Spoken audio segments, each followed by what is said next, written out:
میرے قائد سر میاں محمد نواز شریف صاحب جن سے میری پہلی ملاقات مسجد نبوی میں ہوئی تھی. میں اس وقت ڈیپوٹیشن پر تھا سعودی عربیہ میں, اور میں نے ان کو دیکھا. میں نے کہا یار اتنا شفیق ہے اور اتنا ڈیسنٹ آدمی کہ ملک میں وزیر اعظم یا وزیر اعلیٰ تھے اس وقت, تو وہ اتنی سافٹ سپوکن, اتنا ڈیسنٹ. اگلے دن پھر یا 2-3 دنوں کے گیپ کے بعد حرم پاک میں مکہ مکرمہ میں بھی اندر کعبہ کے سامنے ملاقات ہوئی. تو بس میں اور دیوانہ ہو گیا کہ جس شخص کو میں پسند کرتا تھا میں اس سے بنفس نفیس ملا. وہ دن اور آج کا دن میں ان کا بلکہ ان کے فدائیوں میں شامل ہوتا. دیکھا جاتا ہے کہ فوجی عموماً سیاستدانوں کو پسند نہیں کرتے. آپ تو سرونگ فوجی تھے, آپ کو ایک سیاستدان کیسے پسند آ گیا؟ دیکھیں, فوج میں ہر طرز فکر کے لوگ ہیں. میں یہ آج بھی سمجھتا ہوں کہ فوج کی جو حکومت ہے وہ نہیں ہونی چاہیے. بٹ جب میں 77 کے مارشل لاء میں سرگودا ڈویژن میں, ہمارا ڈویژن جو تھا وہ اس کو سرگودا ڈویژن ملتا, فوجی ڈویژن کو سرگودا ڈویژن ملتا تھا ان ایڈ آف سول پاور. تو میں وہاں گیا تھا شروع میں ہی, اور میں نے وہ کوئی 1.5 سال مارشل لاء ڈیوٹی کی, اور میں سمجھتا تھا نہیں ہم سب سے لائق ہیں, سیاستدانوں سے ملک نہیں چلتا. یہ مائنڈ سیٹ تھا اور شاید ابھی بھی ہو, میں نہیں کہہ سکتا. کچھ گلے شکوے بھی ہوتے تھے کہ نہیں سر ہم سویلینس کو ذرا زیادہ تنگ کرتے ہیں, اور کبھی کبھی مجھے جنرل صاحب بھی یا کرنل صاحب جو میرے باس ہوتے تھے وہ بھی کہتے تھے کہ تم ذرا زیادتی نہیں کر رہے ہو, آج قیمتوں کے بارے میں جرمانے زیادہ کر رہے ہو, یا فلانے کے ساتھ آپ نے زیادتی کی. میں نے کہا نہیں سر دے ڈیزرو اٹ. تو ایک بندے کو آپ پینلائز کر دیں گے نا تو پھر دوسرے صحیح ہو جائیں گے. تو فوج کا اور جو سیاستدانوں کا یہ فرق ہے ہمارے ملک میں کہ فوج ایک لگے بدے اصول اور پرنسپل کے اوپر چلتی ہے. چیک اینڈ بیلنس ہے, جو ٹاسک مل جاتا ہے وہ کرنا ہے.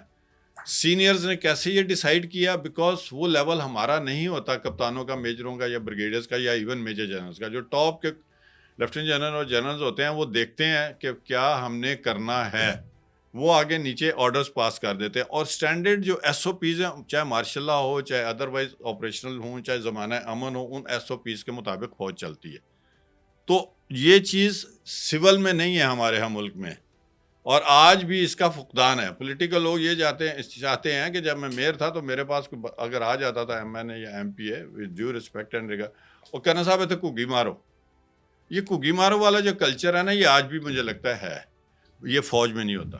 باقاعدہ انالیسز ہوتے ہیں ہمارے فوج میں, بڑے بڑے انسٹیٹیوشنز ہیں, یونیورسٹیز ہیں, وہاں پر کورسز کرائے جاتے ہیں, ٹرین کیا جاتا ہے. پرویز مشرف صاحب نے, آپ کو یاد ہوگا کہ M N As M P As کو بھی نیشنل ڈیفنس یونیورسٹی میں 3 مہینے کے کورسز کروائے تھے. تو اسی لیے کہ وہ ایک ڈسپلن کے تحت سسٹم کو لے کر چلیں. تو آج بھی اگر ہم چاہے فوج کو جتنا مرضی برا کہیں, میں دیکھتا ہوں نا جی اخباروں میں, ٹی وی پہ, یہ جو اب سوشل میڈیا مصیبت آ گئی ہے اس میں کہ جی فوج ایسی فوج, یہ میں ساتھ ہی آپ کو یہ بھی بتا دوں کہ آپ جو مرضی فوج کو کہیں, فوج, میں بھی کہتا ہوں کہ فوج کو مارشل لاء یا اقتدار میں نہیں آنا چاہیے, جیسے آپ نے آج اسٹیبلشمنٹ کا نام دے دیا, وہ بھی نہیں ہونا چاہیے. بٹ فیکٹ ریمینز کہ اگر فوج نہ ہوتی تو پھر آپ کا کیا حال ہوتا. This is a biggest question to political people, to the Pakistani people. اور سارے ہم آپس میں دیکھیں نا, ابھی کیا ہوتا ہے, ایک ملک کا, ایک صوبے کا جو وزیر اعلیٰ ہے وہ اٹھتا ہے اور وہ پوری سرکاری مشینری کے ساتھ آ جاتا ہے, دوسرے صوبے میں آ جاتا ہے, کیپٹل میں آ جاتا ہے, بلیم بازی شروع ہو جاتی ہے. بھائی ڈسپلن, اور اس وقت آتا ہے جب کہ اس ملک کی انٹیگریٹی, سورنٹی داؤ پر لگنے کا چانس ہوتا ہے, جب کہ فائنینشیل کرائسس میں, جس وقت ملک اتنے زیادہ فائنینشیل کرائسس میں ہے اور لوگ ہماری طرف آ رہے ہیں کہ یہ ملک اب اٹھ رہا ہے, آپ اس وقت آ کے بیٹھ جاتے ہیں چوکوں میں. تو اگر فوج نہ ہو تو کیا وہ سیاستدان کے یہ ہاں, یا تو پھر سیاستدان پہلے مل لینا, آپس میں بیٹھ جائیں. آج تک نوابزادہ یہ نصر کلچر اللہ, کس نے شروع کیا تھا نوابزادہ, سیاست میری میں؟ آپ سنیں نا, کیوں ایسا ہوا, جی. ایسا کیوں ہوا. ایوب خان صاحب نے آئے, اس وقت میں چھوٹا تھا, بہت چھوٹا تھا, مگر ہمارے گھر میں چونکہ اخبار کا رواج تھا, محلے والی عورتوں نے کہنا شروع کیا کہ سائیاں دیاں دکاناں تے جالیاں لگ گئیاں نے. کارپوریشن والیاں نے ساریاں جگہ دے اوتے چونا پھیرنا شروع کر دیتا ہے, سویپراں نے 24 گھنٹے صفائی شروع کر دیتی ہے. اخبار میں کیا آیا, تمام سیاستدانوں کے اوپر ایبڈو کی پابندیاں لگا دی گئیں, یعنی کہ سیاستدانوں کو بالکل ڈبے میں بند کر دیا گیا. کچھ تو ہوا ہوگا نا. 6-7 سال میں 6-7 سال گورنر جنرل اور وزیر اعظم, اور اس کے اوپر بس آئین جو تھا وہ ختم ہو گیا، ماشاء اللہ لگا، اتنا سا مجھے یاد ہے، تاریخ پڑھیں تو آپ کو ہی پتہ چل جائے گا اور مجھے بھی۔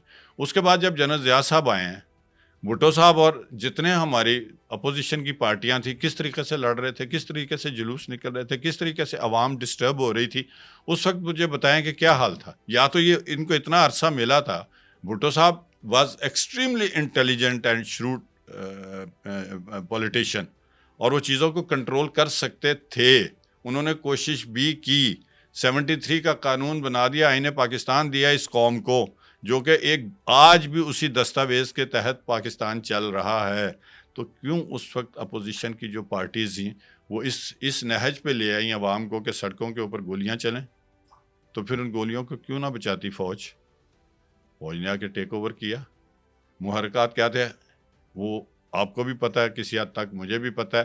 ہاں، اس وقت وعدہ کیا گیا تھا 3 مہینے کا، 3 مہینے کے بعد نہیں، سارے سیاستدانوں کو ٹرمز اینڈ کنڈیشن پہ لے آتے، 6 مہینے نہیں، 1 سال کے بعد الیکشن ہو جانے چاہیے تھے۔ فوج کا یہ کام تھا، آ کے کرواتے، واپس چلے جاتے بیرکوں میں، اپنی ٹریننگ، اپنی تربیت۔ کیا وہ محرکات تھے؟ ہماری پاکستان کی جغرافیکل کنڈیشن کچھ اس طرح کی ہے، ایک طرف ہندوستان ہے، ایک طرف افغانستان ہے، ہم افغانستان کے ساتھ اتنے بچھ گئے انٹرنیشنلی پریشرز کے نیچے، فائنینشیل ایڈز کے پیچھے، کہ وہ ملک جس نے آج تک ہمیں اپنا دوست نہیں سمجھا، ہم نے ان کو باپ بنا لیا، ان کے ریفیوجیز کو یہاں لے آئے۔ سیاستدان ہوتے تو شاید کسی اور طریقے سے ہینڈل کرتے۔ پھر وہ 11 سال رہے جنرل ضیاء صاحب، ہم نے یہ دیکھا ہی نہیں کہ انڈیا بھی ہمارا دشمن ہے، وہ بھی ہمارا دشمن ہے۔ ایران نے ٹھیک ہے ہمیں سب سے پہلے ایکسیپٹ کی تھی ہماری آزادی کے بعد ہماری مملکت کو، مگر ان کے ساتھ بھی کوئی اتنے اچھے تعلقات نہیں ہیں ہمارے شروع سے۔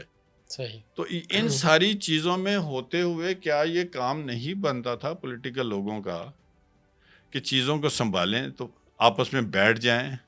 جنرل جو اس وقت مارشل آرٹ جس نے لگائی، اس کو بھی چاہیے تھا کہ ان کو کہتے کہ چلو بھی کسی فارمولے پہ آؤ، these are the guidelines. نہیں کیا، انہوں نے بھی نہیں کیا، یہ بھی نہیں باز آئے، 11 سال وہ بیٹھے رہے، حادثاتی طور پر اللہ کو پیارے ہو گئے مارشل آرٹ ایڈمنسٹریٹر صاحب، نان جماعتی الیکشن کرا گئے، شکر ہے ایک پولیٹیکل ایکٹیویٹی کروا گئے۔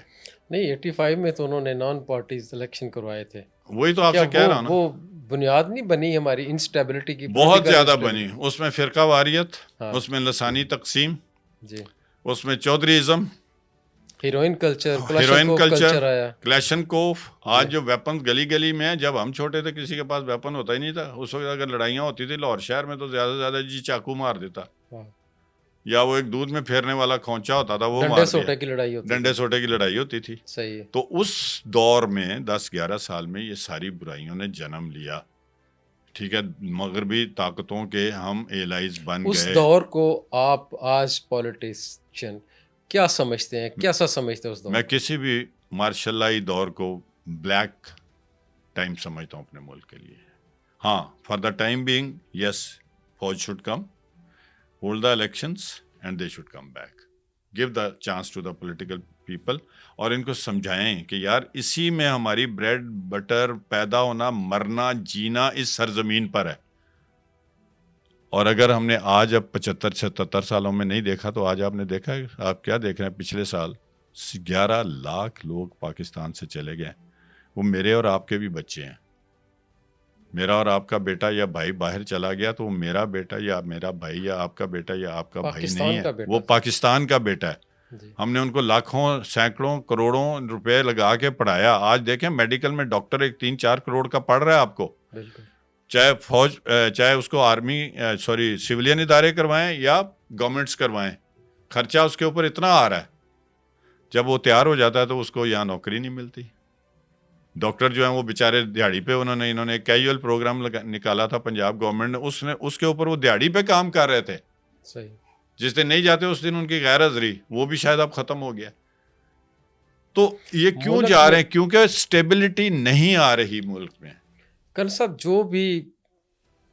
جب بھی مارشل لا آتی ہے یا آرمی ٹیک اوور کرتی ہے، ان کا نعرہ بھی یہی ہوتا ہے کہ ہم جمہوریت کو اس ملک میں پنپنے دیں گے، لیکن جب جمہوریت سر اٹھاتی ہے تو اس کا سر بھی یہی کچل دیتے ہیں۔ اس کانسیپٹ کو آپ کیا کہیں گے؟ دیکھیں